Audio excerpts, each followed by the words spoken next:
ओम नमो भगवते वासुदेवाय. तर आपण श्रीमद भागवत महापुराण पाहत आहोत आणि त्यातील हा आपला चौथा स्कंद.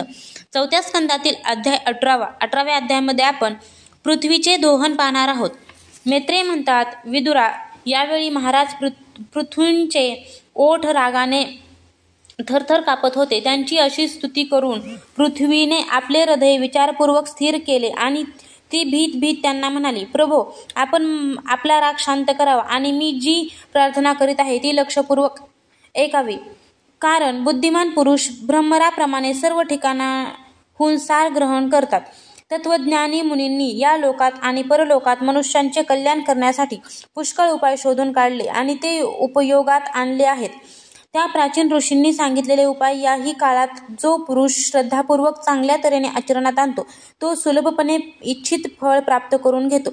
परंतु जो अज्ञानी पुरुष त्यांचा अनादर करून आपल्या मनाने कल्पिलेल्या उपायांचा अवलंब करतो त्याचे केलेले सर्व उपाय वारंवार निष्फळ होतात. राजन, पृथ्वी ब्रह्मदेवांनी जे धान्य इत्यादी उत्पन्न केले होते ते यम नियमादी व्रतांचे पालन न करणारे दुराचारी लोकच खाऊन टाकतात असे मी पाहिले आहे.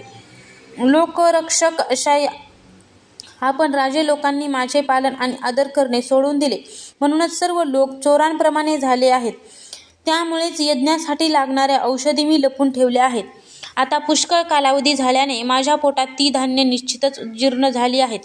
पृथ्वीच्या आचार्यांनी सांगितलेल्या उपायांनी आपण ती बाहेर काढावीत. हे वीर, जर आपल्याला सर्व प्राण्यांचे कल्याण आणि बलाची वृद्धी करणारे अन्न हवे असेल तर आपण मला योग्य असे वासरू, दोहन पात्र आणि दोहन करणाऱ्यांची व्यवस्था करा. मी त्या वासराला स्नेहाने पाना पाजून दुधाच्या रूपाने आपणा सर्वांना इच्छित वस्तू देईन. राजन, तुम्ही मला सपाट केले पाहिजे. त्यामुळे पावसाळा संपल्यानंतर सुद्धा माझ्यावर इंद्राने केलेल्या वर्षावाचे पाणी सगळीकडे टिकून राहील. माझ्या पोटातील आर्द्रता जाणार नाही. हे तुमच्या दृष्टीने अतिशय मंगलकारक होईल. पृथ्वीने सांगितलेल्या या प्रिय आणि हितकारी वचनांचा स्वीकार करून महाराज पृथूने स्वयंभू मनूला वासरू बनविले आणि आपल्या हातावरच सर्व धान्यांची धार काढली.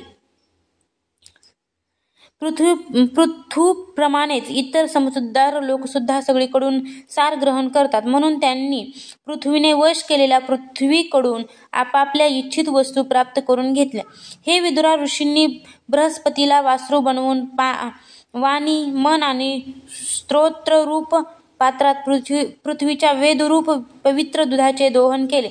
देवतांनी इंद्राची वासरू म्हणून कल्पना करून सुवर्णमय पात्रात अमृत, मनोबल, इंद्रिय बल आणि शारीरिक बलरूपी दुधाचे दोहन केले. दैत्य आणि दानवांनी असुरश्रेष्ठ प्रल्हादाला वासरू बनवून लोखंडी पात्रात मद्य आणि असव रूप दुधाचे दोहन केले. गंधर्व आणि अप्सरांनी विश्वावसूला वासरू बनवून कमलरूप पात्रामध्ये संगीत, माधुरी आणि सौंदर्यरूप दुधाचे दोहन केले.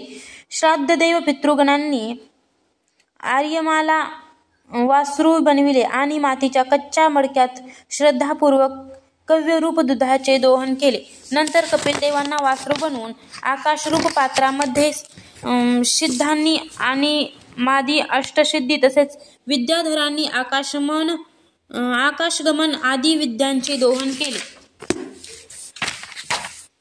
किम पुरुष इत्यादी सर्व मायावी योनींनी मयदानवाला वासरू बनविले आणि अंतर्धान पावले. विचित्र रूप धारण करणे इत्यादी संकल्परूप मायेचे दूध रूपाने दोहन केले. अशा प्रकारे यक्ष, राक्षस, भूत, पिशाचादी मांसाहार करणाऱ्यांनी भूतनाथ रुद्राला वासरू बनवून कपालरूप पात्रात रक्तरूप दुधाचे दोहन केले. बिन फण्याचे साप, नाग आणि विंचू इत्यादी विषारी प्राण्यांनी तक्षकाला वासरू बनवून मुखरूप पात्रात विषरूपी दुधाचे दोहन केले. पशूंनी बैलाला वासरू बनवून वनरूप पात्रांमध्ये गवतरूप दुधाचे दोहन केले. मोठमोठ्या दाढा असणाऱ्या मांसभक्षी जीवांनी सिंहरूप वासराद्वारा आपल्या शरीररूप पात्रात कच्च्या मांसरूपी दुधाचे दोहन केले. तसेच पक्ष्यांनी गरुडाला वासरू बनवून, किडे पतंग असे हालचाल करणारे आणि फळे इत्यादी स्थिर पदार्थांचे दूध रूपाने दोहन केले.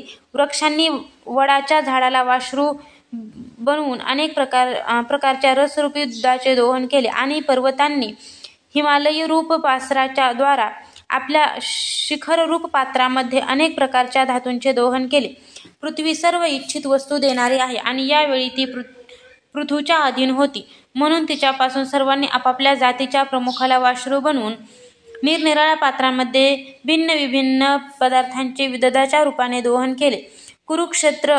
कुरुश्रेष्ठ विदुरा, अशा प्रकारे पृथ्वी इत्यादी सर्व अन्न ग्रहण करणाऱ्यांनी वेगवेगळी दोहन पात्रे आणि वासरांच्या द्वारे आपापले भिन्न भिन्न अन्नरूप दूध पृथ्वीपासून दोहून घेतले.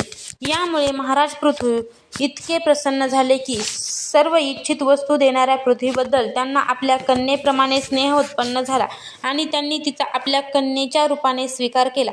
यानंतर राजाधिराज पृथूने आपल्या धनुष्याच्या टोकाने पर्वतांना फोडून हे बहुतेक भूमंडल सपाट केले. ते पित्याप्रमाणे आपल्या प्रजेचे पालन पोषण करणाऱ्या व्यवस्थेत गुंतले होते. त्यांनी या सपाट भूमीचे प्रजेसाठी सगळीकडे यथायोग्य निवासस्थानांचे विभाग तयार केले. अनेक गावे, कसबे, नगरे, किल्ले, गोळवाडे, पशूंचे गोठे, छावण्या, खाणी, खेडी आणि पहाडांच्या पायथ्याशी गावे वसविली.